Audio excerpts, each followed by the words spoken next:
নমস্কার, আপনারা সকলেই কেমন আছেন? সুপর্ণাস ফেভারিট রেসিপিতে আপনাদের সকলকেই স্বাগত জানাই। আজ আমি তৈরি করব কলার থোর আর মুসুর ডালের রেসিপি। তো চলুন বানানো যাক। তো প্রথমে আমি কলার থোরটাকে এইভাবে নিয়ে পরিষ্কার করে নেব। তো উপরের যে অংশটা আছে আমি এটাকে ফেলে দেব যতক্ষণ পর্যন্ত না ভিতরের এই পরিষ্কার অংশটা বেরোচ্ছে। তো উপর থেকে এইভাবে পরিষ্কার করে নিয়ে তারপরে এটাকে ঝিরিঝিরি করে আমি কেটে নেব। তো দেখুন আমি এইভাবে ঠিক যেভাবে কাটছি ঠিক এইভাবেই কেটে নিতে হবে। তো এইভাবে আমি পুরো কলার থোরটাকে আমি কেটে নেব। দেখুন ঠিক এইভাবে কেটে নিতে হবে। আপনারা চাইলে আরেকটু মোটা করেও কেটে নিতে পারেন। আর এই কলার থোরটা কাটার সময় যে আঁশটা থাকবে এই আঁশটা এইভাবে নোকে পেঁচিয়ে পেঁচিয়ে নেবেন, তাহলে খুব ভালোভাবে কাটতেও সুবিধা হবে, না হলে বারবার বটিতে লেগে যাবে। তো এইভাবে নখ দিয়ে পেঁচিয়ে পেঁচিয়ে নিয়ে আপনারাও কেটে নেবেন। তো আমার এটা সবটাই কাটা হয়ে গেছে। এখন আমি এটার মধ্যে একটু লবণ আর হলুদ দিয়ে 10-15 মিনিটের জন্য এটাকে আমি মাখিয়ে রাখবো। কেননা এই যে জলটা আছে এই জলটা তাহলে পুরাটাই বের হয়ে আসবে। অনেকে কি করে এটাকে ভাপ দিয়ে নেয়, তো আমি এটা ভাপ দিয়ে নিচ্ছি না। আমি এভাবে লবণ আর হলুদ দিয়ে 10-15 মিনিটের জন্য মেখে রাখছি। তো এটা বানানোর জন্য সবজিটা তো টমেটো লাগবে, কাঁচা লঙ্কা, আদা, রসুন আর হচ্ছে পেঁয়াজ। আমি তো সবগুলোই কেটে নিয়েছি। এবারে আমি আদা আর রসুনটাকে থেঁতা করে নিচ্ছি।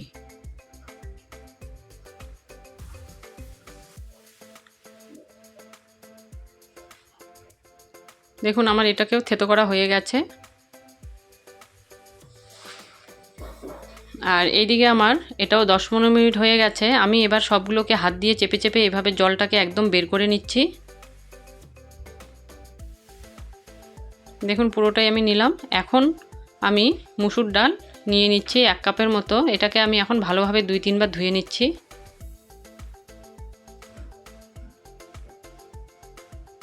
এবারে আমি কড়াই বসিয়ে দিয়ে এর মধ্যে আমি তেল দিয়ে দিচ্ছি। তেলটা গরম হয়ে আসলে এর মধ্যে আমি একে একে জিরা ফোড়ন, তেজপাতা, শুকনা লঙ্কা, এবারে আমি একটু নাড়াচাড়া করে নিয়ে এর মধ্যে কুচানো পেঁয়াজটাও আমি দিয়ে দিচ্ছি, আর হচ্ছে কুচানো লঙ্কাটাও এর মধ্যে দিয়ে দিচ্ছি, দিয়ে হালকা ভেজে নেব।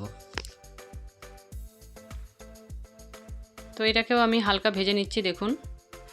তো এবারে আমি পরিমাণ মতো লবণ আর একটু হলুদ দিয়ে দিলাম,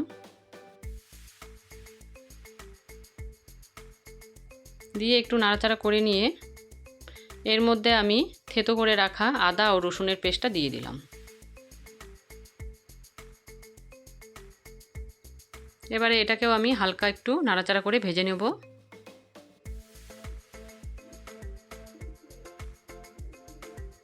এর মধ্যে আমি এখন টমেটো দিয়ে দিচ্ছি। টমেটোটাও আমি নেড়েচেড়ে ভালো করে ভেজে নেব। সামান্য তেল দিয়ে এই রেসিপিটা বানানো যায়। দেখুন আমি একদমই কম তেল দিয়েছি।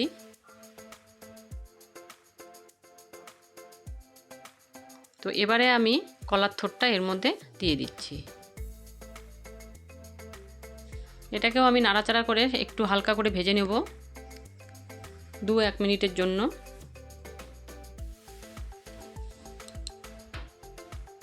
তো দেখুন এটাও আমার হালকা ভাজা হয়ে গেছে। এবারে আমি এর মধ্যে মুসুর ডালটা দিয়ে দিচ্ছি।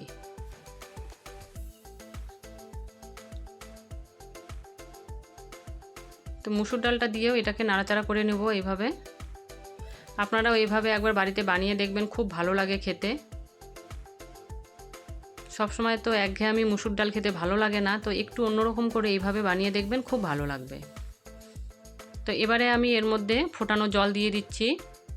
আমি 2 কাপের মতো জল দেব।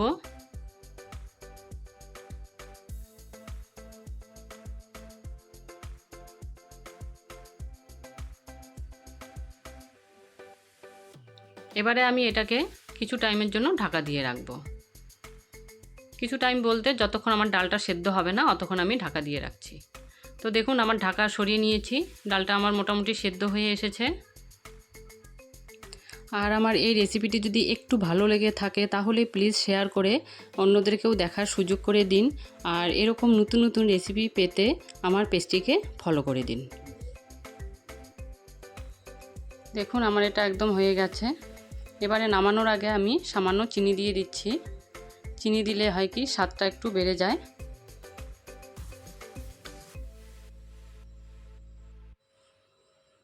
এবারে আমি নামিয়ে নিচ্ছি। তো আজকের ভিডিওটা এই পর্যন্তই। এরপরে দেখা হবে পরবর্তী রেসিপিতে। ধন্যবাদ।